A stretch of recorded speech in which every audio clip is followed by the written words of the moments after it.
I'm sorry, if my father becomes the governor, I am automatically, the first son of the state. And you know what first son mean, right? So if my own brother, becomes the governor, then I automatically become the first brother of the state. Yeah, I'm a create office here, in case if you have never heard it before. First lady, first son, first daughter, last born, first brother, first sister. Now you go call and say first brother to who? To the governor. Say, oh, sorry, okay, that's the first brother. Say, first sister to the first lady, kind of. Yeah. And yeah, everybody just want to have access, sell access. Contractors, political appointees, everybody, they've come through you. Chief of staff to the president, chief of staff to the governor. So what is he going to be selling? Why is he so busy? Because he's selling access. Access is what they sell in Nigeria. Connections. So the other day, right? A friend of mine, his brother, just got qualified as superintendent of police. So they were now telling us, and I was there. And the conversation that and everybody's kind of like making that joke of, we don't get SP as a boy, you don't become this change, you get like that kind of gist. And from nowhere, so I said, so Egbon, and if you say, I love commit to now only one phone call it could take, like jokingly, that if by any chance that we probably fight with the police or the police trying to harass us and we turn it into anything, all we have to do is to call our brother because we have access, connection. There's no country that grows like that. No. Until that stops, that things are done on merit. Do you understand? That's when you begin to have a real country, a real, But that seems to be like, you all know what I mean now. If you want to become commissioner of police right now, even if you're a gentle person, there is always going to be that occasion. It is either your friends are calling you to please help call, because to your friends, your brother, sorry, your brother to everyone is police commissioner of a state. Do you get that now? But to you, he is still your brother. To your friends, he is their friend's brother. So when they run into any trouble, they will call you and you will call your brother. Do you get that now? If you are not a troublemaker and somehow, like typical Nigeria stuff, you're not looking for trouble, trouble will find you. Do you get that now? So police stop you and something will just let you know that, but you are not just ordinary Nigeria. Your brother is the commissioner of police. So, and then you begin to say, do you know me? Eh? And I say, okay, somebody want to talk to you. You know that moment, you have to phone. I have to phone my brother to bail me out. And then you phone and say, pass the phone to their superior. So where's your superior here? Say, somebody want to speak to you. Sure, sir. Yes, sir. Sorry, sir. We are very sorry, sir. We didn't know it's your brother.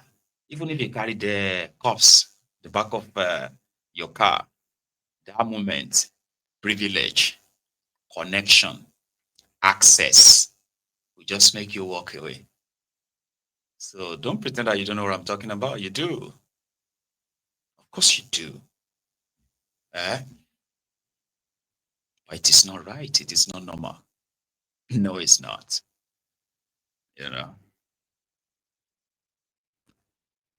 Well, what else is not normal? It is a man that is being persecuted instead of being prosecuted. A man that committed no crime other than making a demand for the legitimate, peaceful referendum that would determine if the Igbos want to remain, should be still be part of Nigeria or not. Mazi Nnamdi Kanu.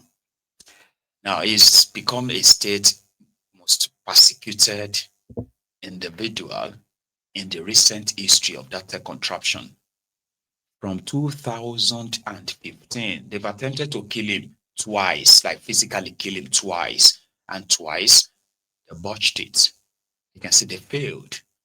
Then they've resorted into like the mental torture, mental abuses, a violation of his rights in such a way that their law says you are innocent until proven guilty. He's being treated like somebody that has been condemned. They've disobeyed court orders and the rest. Most of the cases filed in their courts on his, on the violation of his human rights in a country that was supposed to be a democracy, that they have rule of law, which obviously they don't, right? So they continue to violate their own laws, break their own laws with no consequences. Nnamdi Kanu requested to be transferred, that if you are trying me, I'm not supposed to be in detention of any government agency. Take me to the proper prison, which has its protocol of allowing people to visit me. I'll be allowed to, to have a medical access, like attention. I am suffering from so and so, but they wanted that to deteriorate and then kill him so that they can say he died of natural death by denying him access. And that's been for years now. And Nigeria courts they have been presented with all this evidence many times, and yet they continue to cower under this most stupid service. As Nnamdi Kanu is seen as a trophy, we caught him.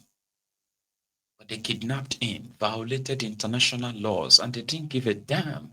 And all of this have been part of stuff that have, stained the already stained fabric of Nigeria. Abuse of human rights, non-existence of the rule of law, disobedience to court order, and cherry picking, which of them they want to obey. So his lawyer was in court yesterday, right? And hang on, it was actually like 2 days ago, by the way. So they were in court, and for the case they filed for the transfer of Mazi Nnamdi Kanu to at least go to their own national hospital to have, his health checked. They've had their own DSS doctors who also recommended that Nnamdi Kanu should be taken to the proper hospital. This was like about 2 years ago. They denied that. There was even a time that, like they had to rely on court, yet the court couldn't do anything too. Here was what they had the last time when the court denied his request to have access to proper health care. Listen to this.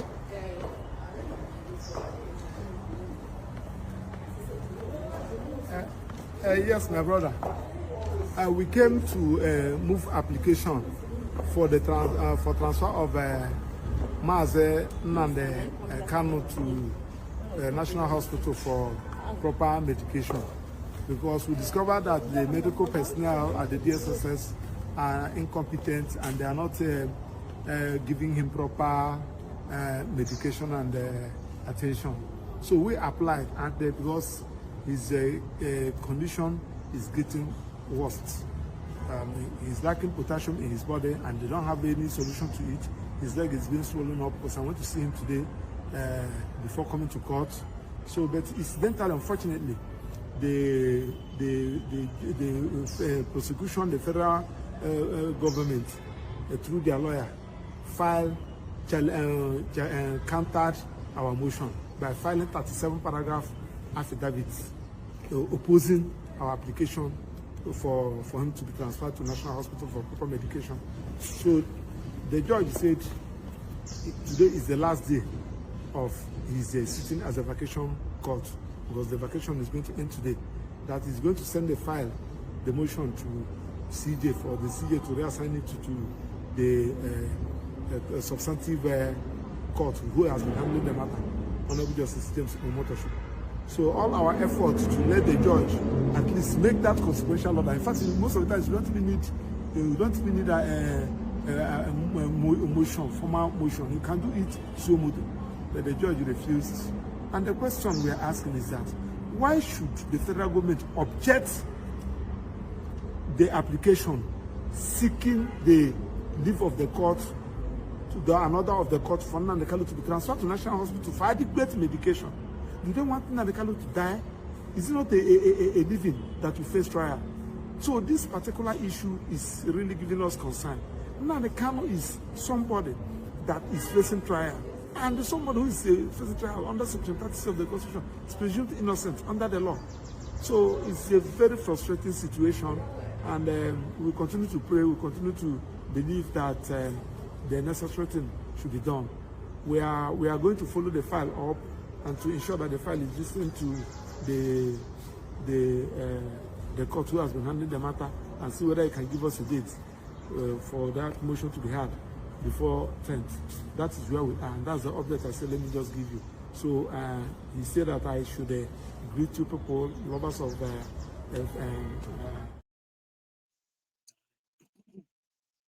It's unbelievable, but it is not really surprising. Do you get that now? But we all know why that is. You know, it's very sad. And that is why Omoyele Sowore, when he was in that same court, where he is being charged for a cyberbullying and war of you by the police IG. So not just that, Omoyele Sowore himself has now counter-sue. You see, after that time that the DSS told him to delete the post where he called Tifnumbu criminal, Tifnumbu is a criminal, hashtag Tifnumbu is a criminal.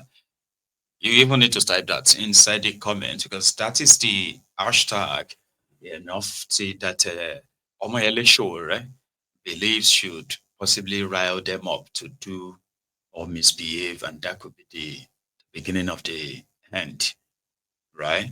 Hashtag Tifnumbu is a criminal.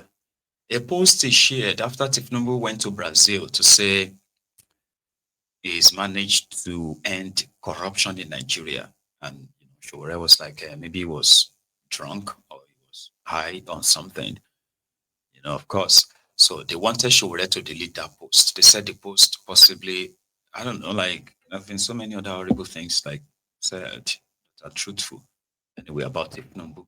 So why is this particular one really getting them riled up? So they wrote Tifnumbu, they wrote Sowore. They kind of ignored them, or he responded. Then they wrote to Elon Musk to help them remove Sowore from Twitter. They wrote to Mark Zuckerberg, Yani Mike. Sorry, I remember the time when we used to call him Mike Zuckerberg. Yeah, Abi Zuckerberg. So Zuckerberg of Meta, they wrote him to help them remove Sowore from Facebook. So these two platforms ignored them. Right? So the DSS now wrote Sowore again. Okay, you Sowore, what you have just written about Tifnumbu can cause breakdown of national unity. You need to go and delete it. So, and you also need to come to our office with your lawyer. And he was saying, I'm not coming. So now they've sued him for calling Tifnumbu a criminal and saying that revolution will remove Tifnumbu. So Sowore too has now counter-sued them, right? Suing X, Twitter, Meta, Facebook, and suing the DSS. I will not, and you must not delete my post. So DSS is asking the court to force Twitter and Facebook to remove Sowore from their platform, because Sowore's action can cause the breakdown of law and order in Nigeria. It's a threat to national security. So Sowore speaking, Sowore was like, it took 1 million Nepalese to remove their corrupt criminals in Nepal and install an interim government that will last for 6 months and will conduct election to transfer to democratically elected. And if you have been following this Nepal stuff, right, they elected their current acting prime minister online. Yeah, everybody voted online.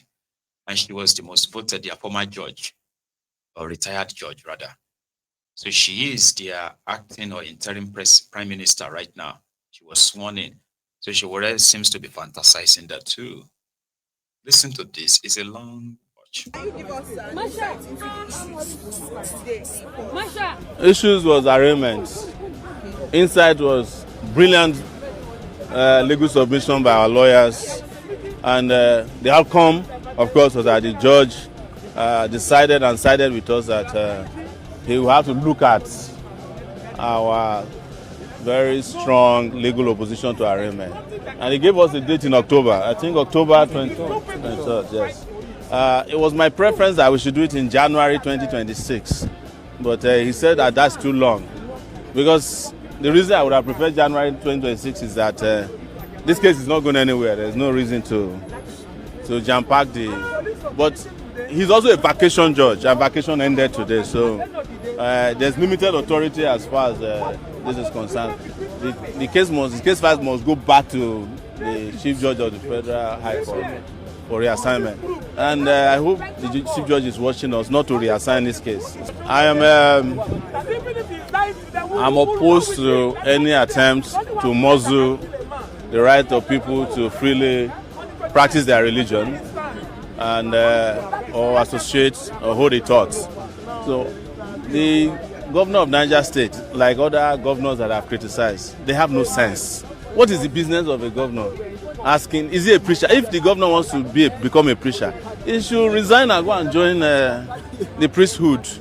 It's not his business to decide what. If a judge, if a preacher is engaging in inflammatory preaching, I think there are laws that the states can use to rein them in. But to tell a preacher to come and submit their sermons to you in advance, does the governor of Niger State know what is in there? Does he know anything about the Quran? Yeah? If he knows it, why is it that he should go and become an imam instead of being a governor? Foolishness. We are waiting for the ultimatum to expire now. Which day is that? We are always ready for them, but at the expiration, ask them what would they do. What would they do? No, they can't do anything. Look. Whatever they can do, we have been there before. So I say, let's go again. Nothing. Yes, but I must also say that it breaks my heart that more and more foolish people are in position of authority in this country. Anything that you did that didn't work last time, change your strategy. How can the DSS become the reputation police for the president of Nigeria? You understand? And if you want to defend the reputation of a person, defend the reputation of a person that has reputation. The man himself cannot even challenge me. That's Tinubu himself. He cannot challenge anything that I've said about him. So, but the DSS, they have no work. And where they have work, they don't want to do their work.